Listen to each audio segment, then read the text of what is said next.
Hello friends, welcome to study corner. मेरा नाम है चंदन और आप देख रहे हैं फिजिक्स सब्जेक्ट में उष्मा चैप्टर से कुछ बेहद इंपॉर्टेंट एमसीक्यू। मैं आपको बता दूं कि जितने भी मैंने प्रश्न यहाँ पे कलेक्ट किए हैं सभी प्रश्न बार बार एग्जाम में पूछे गए हैं और आगे भी पूछे जाएंगे, इसमें तनिक भी संदेह नहीं किया जा सकता। आपसे आग्रह है कि वीडियो को अंत तक देखिए ताकि आप सभी प्रश्नों से अवगत हो सकें। तो चलिए बिना देरी किए फटाफट शुरू करते हैं।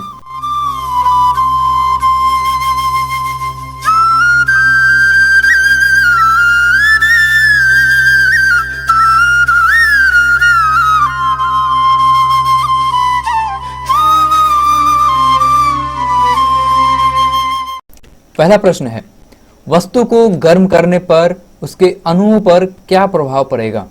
वस्तु को गर्म करने पर उसके अणुओं पर क्या प्रभाव पड़ेगा?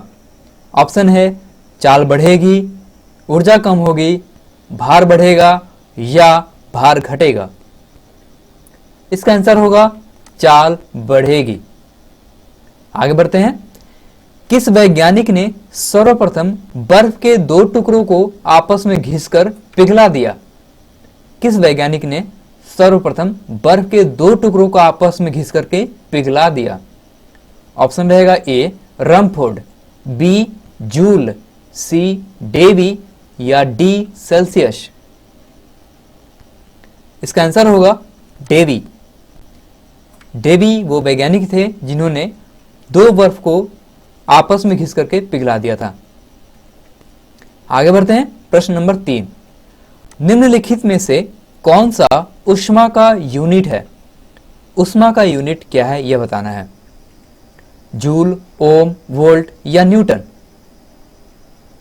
इसका आंसर होगा जूल। आप अपने आप को चेक भी करते जाइएगा, मैं थोड़े से समय के बाद आंसर बता रहा हूं। इसके बाद है ताप का एसआई मात्रक क्या है? वैसे ताप का मात्रक आप जानते हैं ये केल्विन, सेल्सियस, सेंटीग्रेड, फ़ारेनहाइट, ये चारों है। लेकिन प्रश्न है कि एसआई मात्रक कौन सा है? इसका आंसर होगा केल्विन। ताप का एसआई मात्रक केल्विन है।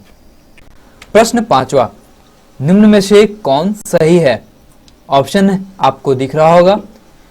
देखकर कैसा लग रहा है कि फ़ारेनहाइट और सेल्सियस के बीच के संबंध का है। प्रश्न ऐसे भी आ सकता था कि फ़ारेनहाइट और सेल्सियस के बीच का संबंध का सूत्र कौन सा है या व्यंजक कौन सा है, आपको ये बताना होगा। और मैं आपको बता दूं इसका सही आंसर है 5 गुने F जोड़ 32 बराबर 9C। इसे हमेशा के लिए याद रखना है। तो आप ऐसे सोचिए कि 5 यहाँ लिखा हुआ, इंग्लिश में से 5 कहते हैं यानी F से होता है। और 5 कैसे आता है? 3 और 2 को जोड़ने से आता है। देखिए सब कुछ आ गया। 5 यानी उसे 5 कहते हैं। 5 कैसे आया? 3 और 2 को जोड़ने से। तो 5 गुने F जोड़ 32 बराबर 9C। यह हमेशा के लिए याद रहेगा आपके दिमाग में और याद रहना बहुत ही जरूरी है क्योंकि इससे संबंधित न्यूमेरिकल भी आ सकते हैं। बिल्कुल आप इसे इग्नोर मत कीजिए, देख लीजिए, याद कर लीजिए हमेशा के लिए। आगे बढ़ेंगे अब। प्रश्न 6, ताप के सेल्सियस पैमाने पर परम शून्य ताप कितना होता है? ताप के सेल्सियस पैमाने पर यदि परम शून्य ताप की बात करें तो कितना होता है? 0 degree Celsius, 32 degree Celsius, 100 degree Celsius या -273 डिग्री सेल्सियस? इसका आंसर होगा -273 डिग्री सेल्सियस। परम शून्य ताप, नाम से ही कुछ ऐसा लग रहा है, लेकिन परम शून्य ताप अगर फर्स्ट टाइम आप क्वेश्चन देख रहे होंगे तो कहीं शून्य आप करके ना आ जाए। परम शून्य ताप ये -273 डिग्री सेल्सियस होता है। प्रश्न 7वां, पानी का घनत्व यानी कि डेंसिटी किस ताप पर मैक्सिमम होता है? पानी का डेंसिटी, पानी का घनत्व किस ताप पर अधिकतम होता है? Option A 0 degree Celsius, option B 4 degree Celsius, option C -4 degree Celsius या डी 100 डिग्री सेल्सियस? इसका आंसर होगा 4 डिग्री सेल्सियस। ये प्रश्न कई बार एग्जाम में रिपीट किए जा चुके हैं, इसलिए ध्यान से इसे देख लीजिए। आगे है 8वां प्रश्न, ऊष्मा के संचरण यानी कि ऊष्मा का स्थानांतरण, जिसे इंग्लिश में कहेंगे ट्रांसमिशन ऑफ हीट की जो प्रोसेस है वह क्या है? किसी भी पदार्थ में ऊष्मा का संचरण किन विधि से होता है? चालन विधि यानी कंडक्शन, संवहन यानी कन्वेक्शन से, विकिरण यानी कि रेडिएशन से, या फिर इन सभी से? और इसका आंसर होगा ऑल, यानी कि सभी से। आपको मैं बता दूं कि जो कंडक्शन यानी कि जो चालन है वह ठोस पदार्थ पे लागू होता है, संवहन जो है वह लिक्विड और गैस पे लागू होता है, विकिरण ये प्रकाश पे लागू होता है, जैसे कि सूर्य का प्रकाश से हमें जो ऊष्मा मिलती है वह किस विधि से मिलती है, तो विकिरण की विधि से। द्रव गैस बात करें तो संवहन से, और ठोस पदार्थ में बात करें तो चालन से, यानी कि तीनों ही विधि लागू होती है ये जो ऊष्मा के संचरण में। प्रश्न 9वां की ओर आगे बढ़ते हैं। द्रव तथा गैसों में ऊष्मा का स्थानांतरण किस विधि से होता है? ऑप्शन ए चालन, संवहन, विकिरण या सभी। ऊपर के प्रश्न में हम लोगों ने जिक्र किया है इस बारे में, तो आपको ज्ञात होगा इसका आंसर होगा संवहन। संवहन लिक्विड और गैस के लिए, चालन ठोस के लिए, विकिरण प्रकाश के लिए। आगे बढ़ते हैं। प्रश्न 10वां, निम्नलिखित में से कौन ऊष्मा का सर्वोत्तम चालक है? ऊष्मा का सर्वोत्तम चालक कौन है? जल, मरकरी यानी कि पारा, लकड़ी या चमड़ा? और इसका आंसर होगा जल। प्रश्न 11वां, बोलोमीटर एक यंत्र है जो मापता है। बोलोमीटर क्या मापने वाला यंत्र है, यह बताना है आपको। ऑप्शन ए ऊष्मीय चालकता, ऊष्मीय विकिरण, ध्वनि की तीव्रता या विशिष्ट ऊष्मा? इसका आंसर होगा ऊष्मीय विकिरण। ऊष्मीय विकिरण मापने के लिए बोलोमीटर यंत्र का उपयोग करते हैं। प्रश्न 12वां, एक टेबल पंखे को बंद कमरे में चला दिया जाए तो कमरे की हवा पर क्या प्रभाव पड़ेगा? टेबल पंखे को बंद कमरे में चलाया जाए तो कमरे की हवा क्या होगी? गर्म होगी, ठंडी होगी, कोई प्रभाव नहीं पड़ेगा या फिर उपयुक्त में से कोई नहीं?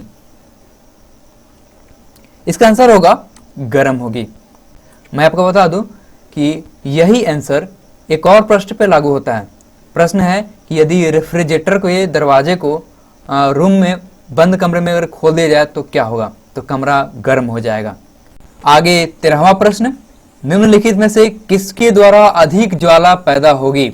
अधिक ज्वाला किसके द्वारा पैदा होगी, यह प्रश्न है। ऑप्शन ए उबलता हुआ पानी, ऑप्शन बी भाप, ऑप्शन सी गर्म हवा या ऑप्शन डी सूर्य की किरणें? इसका आंसर होगा भाप। भाप जो है उसमें अधिकतम ज्वाला होती है क्योंकि इसमें गुप्त ऊष्मा छुपी होती है। प्रश्न 14वां, अच्छे उत्सर्जक अच्छे अवशोषक होते हैं। ये जो स्टेटमेंट है या फिर कहें यह जो नियम है यह किसका है? किरचॉफ का नियम है, स्टीफन का नियम है, न्यूटन का शीतलन नियम है या ऊष्मा गतिकी का नियम है? अच्छे उत्सर्जक अच्छे अवशोषक होते हैं। इसका आंसर होगा किरचॉफ का नियम। 15वां प्रश्न, थर्मस फ्लास्क के आविष्कारक कौन है? थर्मस फ्लास्क के आविष्कारक, option A Dewar, option B Stefan, option C Kirchhoff या ऑप्शन डी न्यूटन? इसका आंसर होगा डिवार। डिवार ने थर्मस फ्लास्क के आविष्कार किए थे। प्रश्न है 16, निम्नलिखित में से किसमें सर्वोच्च विशिष्ट ऊष्मा का मान होता है? कांच, तांबा, सीसा, जल? मेरे अनुसार यह प्रश्न ऑलरेडी एक बार हो चुका है, रिपीटेड है। सर्वोच्च विशिष्ट ऊष्मा किसमें होता है? इसका आंसर होगा जल। आगे बढ़ते हैं प्रश्न 17वें की ओर। निम्न तापी परीक्षण किस ताप पर किया जाता है? निम्न तापी परीक्षण, option A -20 degree Celsius, option B -40 degree Celsius, -100 degree Celsius या -196 डिग्री सेल्सियस? निम्न तापी परीक्षण, इसका आंसर होगा -196 डिग्री सेल्सियस, -196 डिग्री सेल्सियस। ये निम्न तापी परीक्षण के लिए ये ताप है। क्वेश्चन नंबर 18, ऊर्ध्वपातज यानी कि सब्लिमेट पदार्थ है, कौन सा है बताना है आपको? कपूर, नेपथलीन, अमोनियम क्लोराइड, उपयुक्त सभी? यदि आपको नहीं पता है कि ऊर्ध्वपातज क्या होता है, मैं आपको बता दूं कि वैसे पदार्थ जिन्हें गर्म करने पर वह सॉलिड यानी कि ठोस अवस्था से लिक्विड अवस्था में न बदल करके सीधे गैस अवस्था में बदल जाते हैं, यानी कि बीच का लिक्विड वो जो गायब हो जाता है। जैसे कपूर को आप जानते हैं, कपूर को गर्म करते हैं तो लिक्विड में नहीं बदलता, सीधे वो गैस बन जाता है, यानी कि ये ऊर्ध्वपातज है। वैसे ही नेप्थलीन अमोनियम क्लोराइड ये दोनों भी है, यानी कि हमारा जो आंसर है वो उपयुक्त सभी है। नेप्थलीन को भी गर्म करते हैं तो सीधे वो गैस बन जाता है, अमोनियम क्लोराइड के साथ भी ऐसा ही है। बिल्कुल बहुत ही इंपॉर्टेंट है। आगे बढ़ें। प्रश्न संख्या 19, जिस ताप पर कोई द्रव यानी कोई लिक्विड ऊष्मा पाकर वाष्प में बदल जाता है तो वह क्या कहलाता है? जिस ताप पर यानी वह ताप क्या कहलाता है ये बताना है। गलनांक, द्रवणांक, क्वथनांक या इनमें से कोई नहीं, और इसका आंसर होगा क्वथनांक। आगे बढ़ते हैं। प्रश्न 20, वह ताप जिस पर बर्फ, पानी, वाष्प तीनों संतुलन अवस्था में रहता है वह क्या कहलाता है? वह ताप यानी कि ताप का मान दिया हुआ 273.16 केल्विन। इस ताप पर क्या होता है कि यदि वह बर्फ है तो बर्फ ही रहेगा, पानी है तो पानी ही रहेगा, वाष्प है तो वाष्प ही रहेगा, तीनों का तीनों संतुलन अवस्था में रहता है। ऑप्शन है हिमांक, क्वथनांक, क्रांतिक ताप या त्रिक बिंदु। इसका आंसर होगा त्रिक बिंदु या त्रिगुणात्मक बिंदु भी कहा जाता है, क्योंकि 3 गुण पाया जाता है इसलिए त्रिगुणात्मक भी कहते हैं। 3 गुण कौन कौन सा? बर्फ, पानी और वाष्प, तीनों गुण एक पॉइंट पे रहता है 273.16 केल्विन पे। बिल्कुल बहुत ही इंपॉर्टेंट है। आगे बढ़ते हैं। प्रश्न संख्या 21, ठोस कपूर से कपूर वाष्प बनने की प्रक्रिया को क्या कहते हैं? देखिए यहाँ पे बात हो गई, कप ठोस है और ठोस से सीधे क्या बन गया? वाष्प बन गया। और कपूर तो है ये हम जानते हैं, जैसे नेप्थलीन था, अमोनियम क्लोराइड था, ये भी था।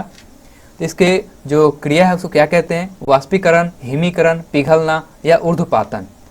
बिल्कुल आप इसे जानते हैं, इसका आंसर है ऊर्ध्वपातन। Okay, sublimation. आगे बढ़ते हैं। प्रश्न संख्या 22 की ओर। पहाड़ों पर पानी निम्नलिखित ताप पर उबलने लगता है। बताना है आपको किस ताप पर पानी जो है उबलने लगता है, लेकिन कंडीशन है कि वो पहाड़ पर है। ऑप्शन 100 डिग्री सेल्सियस से कम पर, 100 डिग्री सेल्सियस से अधिक पर या 100 डिग्री सेल्सियस पर, या ऑप्शन डी इनमें से कोई नहीं। इसका सही आंसर है 100 डिग्री सेल्सियस से कम ताप पर पहाड़ों पर पानी उबलने लगता है। प्रश्न संख्या 23, वाष्प की गुप्त ऊष्मा कितनी होती है? बहुत ही चुनिंदा प्रश्न मैंने कलेक्ट किया है आप सभी के लिए। उम्मीद करता हूं आप सब हमें सपोर्ट जरूर करेंगे अपने लाइक और शेयर, साथ में सब्सक्राइब के जरिए भी, ताकि मैं और भी ऐसे वीडियो ला सकूं यदि आप सब कहेंगे तो। ऑप्शन भी आप देख सकते हैं यहाँ पे। इसका सही आंसर है 536 कैलोरी प्रति ग्राम वाष्प की गुप्त ऊष्मा। ये प्रश्न पूछा जा चुका है, उम्मीद है कि आगे जरूर आएगा, इसलिए आप इसे देख लीजिए। वाष्प की गुप्त ऊष्मा होती है 536 कैलोरी प्रति ग्राम। आगे बढ़ते हैं। प्रश्न संख्या 24, सूर्य की सतह का ताप कितना होता है?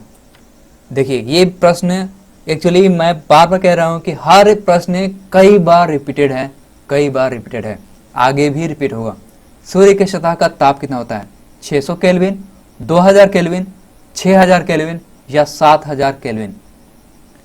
और इसका सही आंसर है 6000 केल्विन। और बहुत ही सिंपल है, यदि 6000 केल्विन में से -273 कर दें तो हमारा जो वैल्यू आ जाएगा वो सेल्सियस में आ जाएगा। यानी सिर्फ 273 का खेल है, यदि जोड़ दें घटा दें तो वो केल्विन सेल्सियस ये चेंज होते रहता है, तो याद रखिएगा इसे। आगे है 25वां प्रश्न जो कि लास्ट है। अशुद्धियों के कारण द्रव का क्वथनांक यानी कि बॉइलिंग पॉइंट जो है वो कितना हो जाता है? घट जाता है, बढ़ जाता है, वही रहता है, या फिर इससे कोई फर्क नहीं पड़ता है, कोई संबंध नहीं है? इसका सही आंसर होगा बढ़ जाता है। यदि द्रव में अशुद्धि मिला देंगे तो उसका बॉइलिंग पॉइंट बढ़ जाएगा। तो फ्रेंड ये सभी प्रश्न जो थे वो ऊष्मा चैप्टर से निचोड़े गए थे, जिसे मैंने यहाँ पे प्रस्तुत किया। उम्मीद करता हूँ आपको इन सभी प्रश्न से आपके एग्जाम में बहुत ही लाभ मिलने वाला है। यदि आपको किसी अन्य टॉपिक से ऐसे MCQ चाहिए तो हमें कमेंट में जरूर बताइए।